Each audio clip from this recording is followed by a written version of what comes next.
సంగారెడ్డి జిల్లా పటాన్చెరు నియోజకవర్గం Ameenpur municipal vice chairman Nandaram Narasimha Goud ఆధ్వర్యంలో 13వ అయ్యప్ప మహాబడి పూజను అంగరంగ వైభవంగా జరిపారు. పటాన్చెరు నియోజకవర్గం పరిధిలోని అమీన్పూర్ మున్సిపాలిటీలో నందారం నరసింహగౌడ్ తనివాసం దగ్గర అయ్యప్ప మహాపడి పూజను వైభవంగా నిర్వహించారు. ఈ పూజా కార్యక్రమానికి రాజకీయ నాయకులు, గ్రామ పెద్దలు, భక్తులు విచ్చేసి పూజలో పాల్గొన్నారు.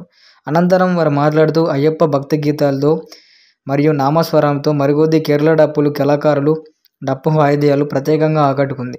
దాదాపు 3,000 మంది అయ్యప్ప స్వాములు, అధిక సంఖ్యలో భక్తులు పాల్గొన్నారు. 2011లో తొలిసారిగా అయ్యప్ప స్వాములకు దీక్ష ఏర్పాటు చేయాలని సంకల్పం కలిగిందని, అప్పటి నుండి ప్రతి సంవత్సరం మహాపడి పూజను నిర్వహిస్తున్నానని, ఈసారి అరుణ్ గురుస్వామి ఆధ్వర్యంలో ఈ కార్యక్రమం ఏర్పాటు చేయడం జరిగింది. ఆ అయ్యప్ప స్వామి కృప ఈ ప్రాంత ప్రజలపై ఉండి ఈ ప్రాంతమంతా సుభిక్షంగా ఉండాలని మనసారా కోరుకుంటున్నానని అన్నారు. ఈ కార్యక్రమంలో Nandaram Narasimha Goud, Ameenpur municipality vice chairman, వారి కుటుంబ సభ్యులు, గ్రామ పెద్దలు, మిత్రులు, భక్తులు తదితరులు పాల్గొన్నారు.